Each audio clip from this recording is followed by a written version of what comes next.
Hola, mi nombre es Roger de Almeida y antes de empezar quiero agradecer la invitación por esta nueva participación en este congreso, de lo cual me gusta mucho. Y agradezco especialmente a Ana Cecilia Osorio y a Mercedes Rodríguez por esta oportunidad. Bien, hoy voy a hablar sobre la pedagogía de la elección y los itinerarios de formación. He trabajado con la noción de pedagogía de la elección hace algunos años y es un término recibido con simpatía, curiosidad y una buena dosis de imaginación. Sí, es común de pronto se imaginar cómo es una educación que valoriza la elección, pues la práctica de elegir, escoger, seleccionar, remite a la idea de libertad. Y nosotros queremos una educación que permita que hagamos elecciones, que seamos libres, aunque no sea sencillo trabajar en las escuelas con estas ideas de elección y libertad.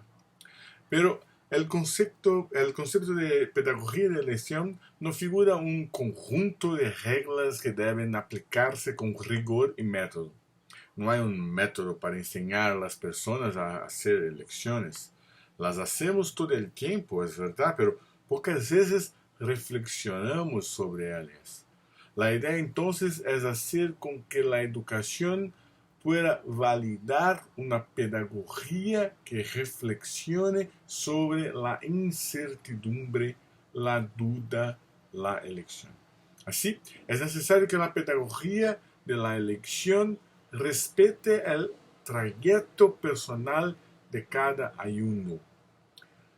Entonces, la educación es un ejercicio de elección, una trayectividad que se inscribe en la vida y la escribe por medio de acciones, emociones, imágenes, símbolos, obras, sentidos, etc.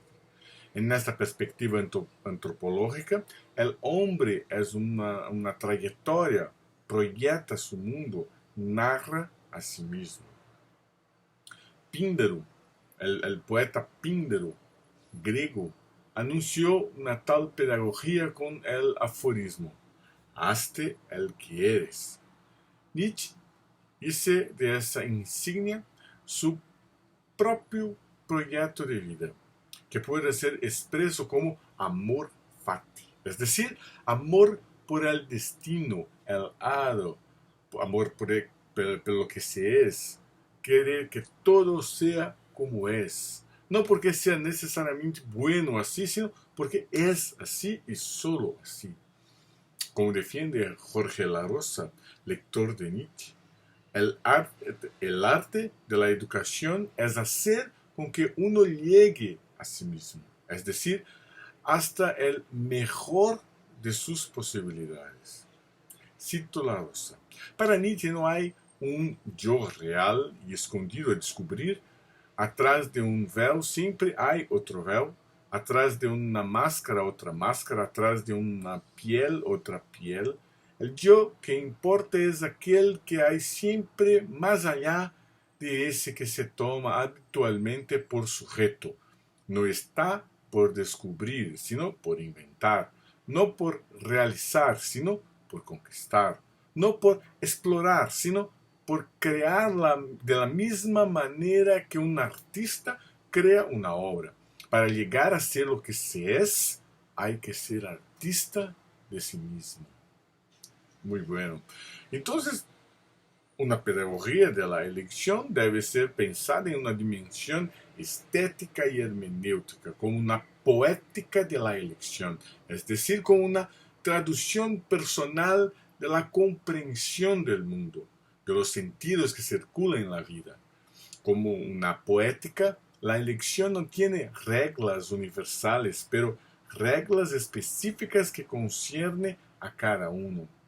No es que vale todo y cualquier cosa, pero que no hay una directriz común a todos, como ocurre en las leyes, en las religiones, en las doctrinas o en las morales. Por esta razón, no hace sentido pensar que existan elecciones ciertas o erradas o que estamos en duda con nuestras elecciones en nombre de una noción de responsabilidad expresa como un imperativo. Elegir es, por tanto, cortar, seleccionar, organizar dadas mediaciones de acuerdo con el gusto. Cabe entonces preguntar cómo se elige. Bueno, se elige por intuición, por pasión, por gusto, por la razón o por la abstención. Hay temperamentos que prefieren estar de acuerdo con la moda, con los modos dominantes, y eligen no elegir como una elección de adhesión. Hago lo mismo que los otros hacen. Y ya hay quien sigue sus impulsos y elige intuitivamente, mismo que no tenga argumentos razonables a presentar. Una elección ponderada, racional, sopesa los pros y predice las acciones futuras. Pero en un sentido amplio, poco importa lo que se elige, pues todas las elecciones posibles ya fueron dadas de antemano. Es una cuestión de probabilidad estadística. La importancia de la elección es, por tanto, siempre personal. Las elecciones que hago me dará adherencias o no. Me hará seguir un camino y descartar todos los demás. Someter la elección a una pedagogía significa reconocer que la sumatoria de las elecciones responde a una trayectoria. Así, la pedagogía de la elección es distinta de las demás por llegar por último. Mientras las pedagogías prescriben, es decir, escriben antes ciertas lecciones y saberes, impidiendo otros, la pedagogía de la elección llega después y organiza un dado conjunto de experiencias y vivencias en una trayectoria, en una narrativa. Lo vivido, los caminos recorridos son significados, resignificados o mismo se quedan abstraídos de significación. Pasan a integrar los itinerarios de formación. Son narrados a alguien o a sí mismo en fragmentos o mejor estructuradas, pero que dicen quién soy. El itinerario de mi formación no es un conjunto de documentos y certificados de cursos que hice, pero la narrativa que hago de lo que soy, del sentido de lo que viví. Las elecciones son, por tanto, como los puntos de inflexión de una narrativa. Son las elecciones que me conducen para este u otro punto del itinerario de formación. Si lo deseamos, sin embargo, una dimensión prescriptiva a la pedagogía de la elección como una medicina filosófica, la receta no puede ser sino la apertura a la pluralidad del mundo. Mostrar el mundo tan inmediatamente como sea posible, incluso si el inmediato sea mediado por las obras de cultura. De acuerdo con Flusser, el arte, después de tener mediado entre el hombre y la experiencia inmediata, inverte tal mediación y hace con que el inmediato sea articulado, es decir, mediado hacia la cultura. Entonces, para que la formación se concrete es necesario mucho más que una explicación del mundo, porque la explicación es reduccionista, llega a una ley que incluye realidades muy diferentes. Pero el arte, la obra de la cultura, cuando son diversificadas, el arte y las obras de cultura diversificadas posibilita interpretaciones plurales del mundo, de las experiencias de lo que es vivido. De ese modo, la educación de uno es igual a los procedimientos de una creación artística. Hay intencionalidad, pero también hay casos. Hay elecciones, pero también suerte. Hay inspiración, pero también transpiración. Sin embargo, más que nada, hay un ejercicio de creación de sentido que es de todo lo más importante. La educación no se limita a un conjunto de saberes o a una programación de conductas, pero es el medio por lo cual cada uno pasa a pertenecer a una cultura y proveer de sentido su existencia. La pedagogía es entonces un arte, un artificio, un juego, una provocación, una íntima acción, movimientos cuyos vestigios indican los pasos formativos de una persona, o sea, su itinerario. De manera más sistemática, la pedagogía de la elección elige tres rasgos: suspensión de la creencia, prueba de los gustos del mundo y organización de las experiencias formativas en una narrativa identitaria, los itinerarios de autoformación. Entonces, vamos a hablar un poco de estos tres rasgos. Empiezo con la suspensión de la creencia. La suspensión de la creencia hecha por la pedagogía de la elección se parece con la epoqué del escepticismo pirónico. Es decir, se trata de una suspensión del juicio, la imposibilidad de llegar a un criterio absoluto de la verdad. Otra relación posible es con la perspectiva literaria de Coleridge, que sugiere al lector una suspensión momentánea de la descreencia, para que la ficción sea disfrutada como verdad, es decir, se suspende la descreencia para una profundización en lo hace de cuenta propuesto por las obras de ficción. De modo semejante, la pedagogía de la elección reivindica la suspensión de la creencia para los discursos que se dicen verdaderos ante la realidad. La educación trabaja con la creencia en lo saber, luego en deshacer las dudas o apaciguarlas, como lo hace la ciencia, que cuestiona los resultados y métodos utilizados, pero no la propia cientificidad de sus principios y saberes. Como explicita David Hume, la creencia está próxima de la imaginación, la creencia está próxima de la imaginación, pero diferente de esta, la creencia es acompañada de sentimiento, concebiendo un objeto de manera más viva, fuerte y estable.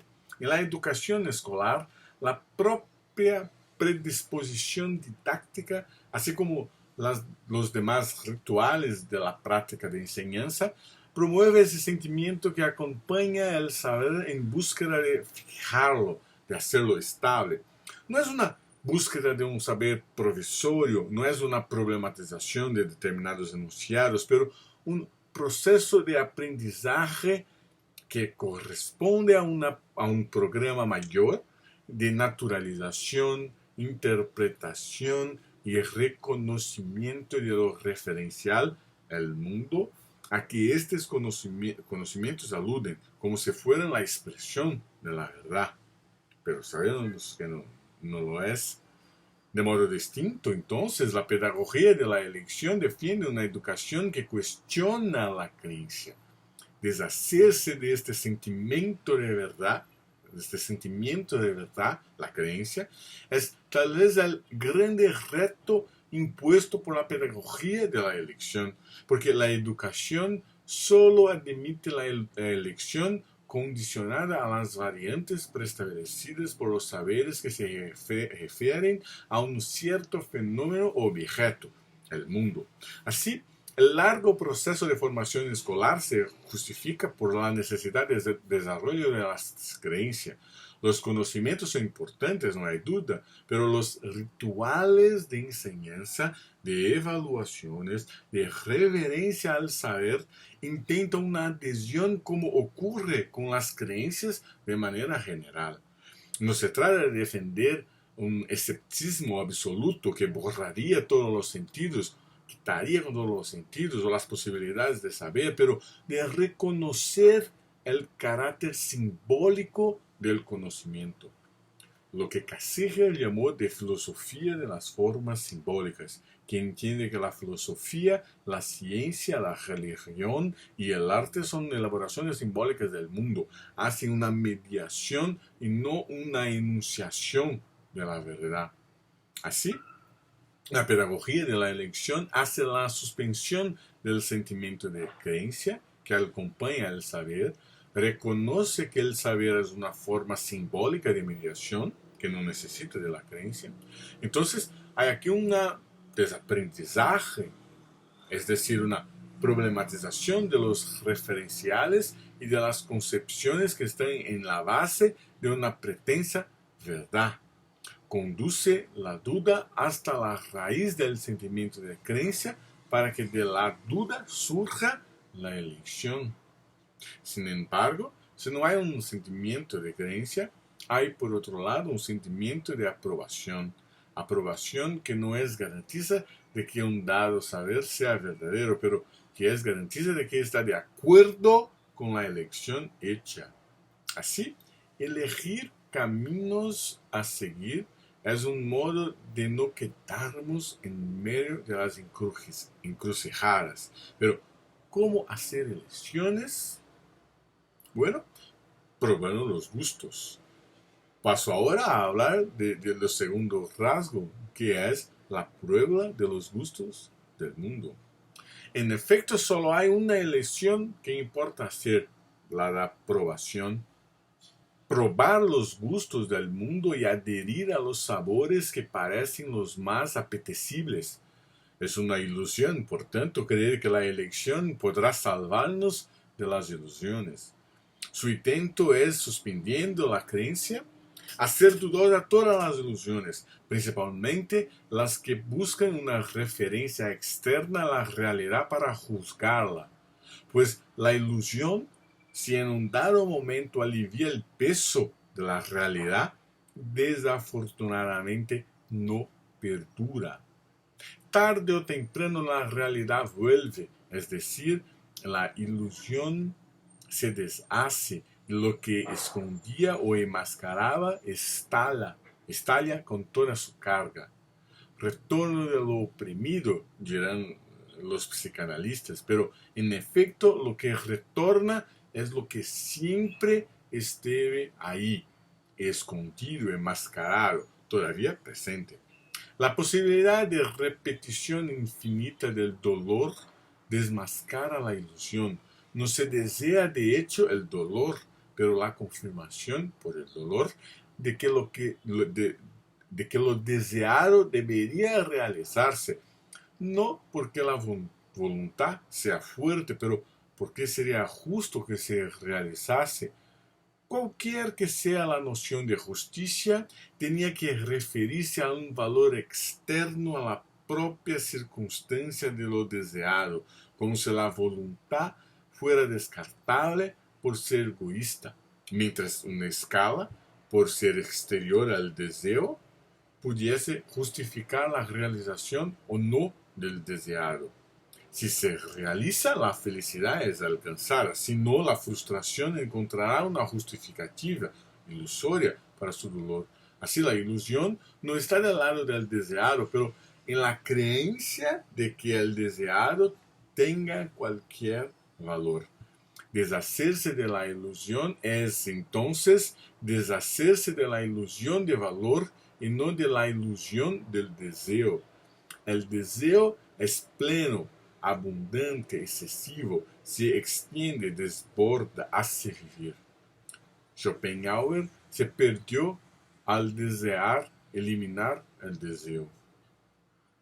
Es mi opinión. Entonces, de ese modo, la elección de la aprobación no acepta condicionantes. Apróbase toda la existencia y la existencia de todo integralmente. Aprobada la existencia, la elección no será entre lo cierto y lo errado, lo bueno y lo malo, lo verdadero y lo falso, pero una elección de gusto, de las convenciones, de los discursos, de las sensaciones, de los objetos, de los estilos de vida que se disfrutan. Por esta razón, la elección de la aprobación autoriza las otras elecciones. Elegir no es arbitrar entre la repetición y la diferencia, la normalidad y la excepción, el deseo y el deber, sino adhesión a la ocasión.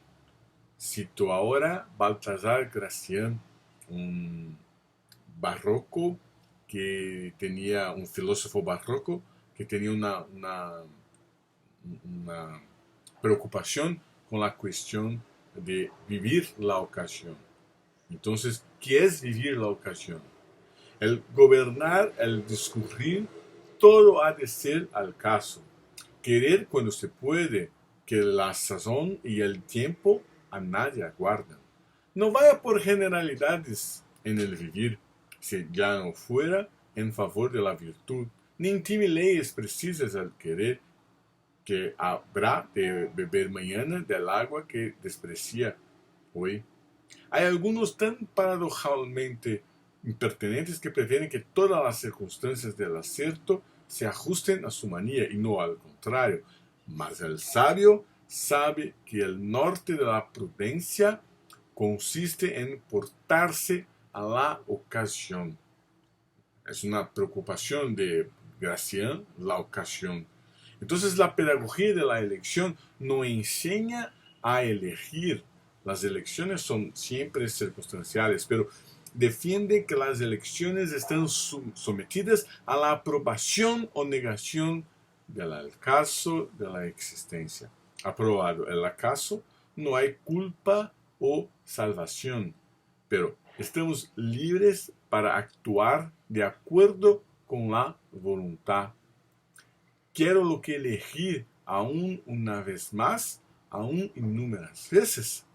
Esta es la pregunta que hago a mí mismo, que hacemos a nosotros. La elección de la aprobación es la elección de la alegría, del goce, del placer, del contentamiento. Un pensamiento de fiesta que defenestra cualquier condicionante y afirma integralmente la existencia. Cito Clément Rosset, filósofo francés. El pensamiento trágico que afirma el acaso y no ser es pues también pensamiento de fiesta. Lo que ocurre, lo que existe, es dotado de todos los rasgos de la fiesta. Irrupciones inesperadas, excepcionales, no sobreviniendo sino una vez y que no se puede aprender sino una vez, ocasiones que no existen sino en un tiempo, en un lugar, a una persona y cuyo sabor único, no localizable y no repetible, dota cada instante de la vida de los rasgos de la fiesta, del juego y del contentamiento. Así, la aprobación no se manifiesta por el cálculo del raciocinio, sino por el sabor que se disfruta del mundo. No es propiamente un conocimiento, pero un saber. Por eso, no hay una enseñanza de la aprobación. Es como la sabiduría, tiene que ver con algo que se sabe, sí, pero no es algo necesariamente que se enseña, pues el saber de la sabiduría, saber que tiene el mismo radical latino de sabor, nos llega por la experiencia, porque se prueba determinados gustos. No es el resultado de experimentos, pero de la experiencia de lo que es vivido. Así no hay una ciencia del gusto, pero hay una poética del gusto e incluso, si queremos, una pedagogía del gusto, si el gusto es comprendido como lo que se prueba. El gusto es aliado de la experiencia. Sin experiencia no hay disfrute. Es necesario probar los sabores para saber qué gusto tienen. Compararlos, evaluarlos, describirlos es una etapa secundaria, aunque relacionada a la experiencia. Experimentar el mundo es la primera condición para saber su gusto. No hay aprobación del mundo sin que se prueba su gusto. Eso significa desenlazarse de todo conocimiento del mundo, la suspensión de la creencia, para mirar lo que aparece como mundo, su superficie. Paso ahora a hablar del tercer y último rasgo de una pedagogía de la elección, que es los itinerarios de formación. Entonces hablamos de la suspensión de la creencia y de probar el gusto del mundo. Desenlazarse de la irracionalidad de la creencia, pero también de la abstracción de la razón. tomar la vida y el saber como una adhesión sensible al mundo y no como una fantasía explicativa, un conjunto racional de normas, de leyes. Ahora tenemos que hablar de un último componente, los itinerarios de formación. Para eso es importante tener en cuenta que la formación contemporánea ocurre de modo muy distinto de la paideia griega o de la Bildung germánica. No es integral como la primera, la paideia, también no es cultural como la segunda, la Bildung. No hay hoy un conjunto de referencias que pueda guiar la noción de integralidad. O que sería universal en un mundo multicultural. No hay también una cultura, sino culturas, y culturas fragmentadas con trazos distintos y por veces contradictorios en su interior. Entonces, ¿cómo pensar los pasos de una formación cuando todos los consensos fueron suspendidos? Sin embargo, es posible reconocer elementos de la paideia y de la Bildung que permanecen en los itinerarios de formación. Por ejemplo, la ligación estrecha entre la educación, la cultura, las narrativas y la vida. La formación humana no ocurre por compartimientos como deseaban los modernos, una trayectoria personal de trabajo, de profesión, otra política, otra cultura, otra religiosa y etc., con varios compartimientos. La formación, por el contrario, será por medio del barajar de las experiencias de la vida, de las lecturas, de los pensamientos, las charlas, las vacilaciones, la frecuencia escolar, la participación en lo cotidiano, en la historia, etc. Así, los itinerarios de formación son constituidos por la afirmación de la potencia existencial y el aprovechamiento de las más variadas experiencias vividas, pues atestigan, en primer lugar, que la educación no será solo en la escuela, pero también fuera de sus muros, lejos de las sillas y pizarras. En segundo lugar, no será de manera única por medio de la definición previa de los contenidos y métodos, pero de modo plural, abierto, movilizando la atención, la energía y modificando la comprensión de sí y del mundo.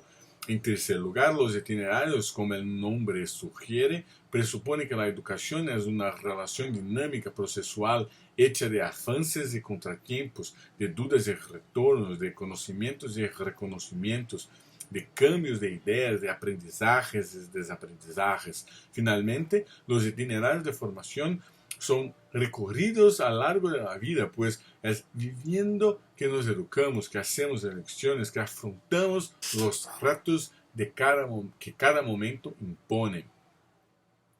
En el decir de Jorge La Rosa, el yo que importa es el que está siempre más allá del que se toma en general por sujeto. No está por descubrir, sino por inventar, como antes ya dice. Entonces, para seguir ese camino hay dos reglas básicas. La primera es se guiar por el propio instinto, dejar que el inconsciente trabaje en la organización de esa fuerza formativa. Es lo que se dice con la frase seguir al corazón, es decir, actuar de acuerdo con los instintos, hasta el momento en que se tiene conciencia del camino hecho del itinerario de formación.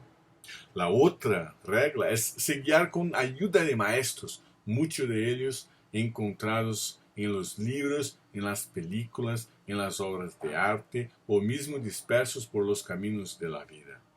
Esos maestros, profesores, escritores, cineastas, músicos, obreros, etc., no nos dicen cuál camino seguir, pero son modelos, hicieron sus caminos y comparten experiencias que iluminan nuestras elecciones, aunque involuntariamente. Mestres que influyen en la experimentación del gusto y contribuyen para nuestro itinerario de formación. Así, creo que aclaramos que la pedagogía de la elección no es una solución milagrosa para los problemas educacionales, sino un llamado para la necesidad de se cuidar de la autoformación por medio de dudar constante de las doctrinas, de las explicaciones, de las historias que se imponen como verdad. También por un experimentar constante de la vida y del mundo, abrirse a las sensaciones, al que es sensible. Por fin, una percepción de que el conocimiento no es un conjunto de informaciones sobre algo, pero el sentido atribuido, experimentado, creado. Para terminar, tengo siempre que preguntar a mí mismo por el camino que me ha traído hasta el punto de mi trayectoria en que me encuentro. ¿Era el camino que yo quería seguir? ¿Es ese camino que continuaré por seguir? ¿O haré nuevas elecciones? Siempre es tiempo de hacer elecciones. Muchas gracias.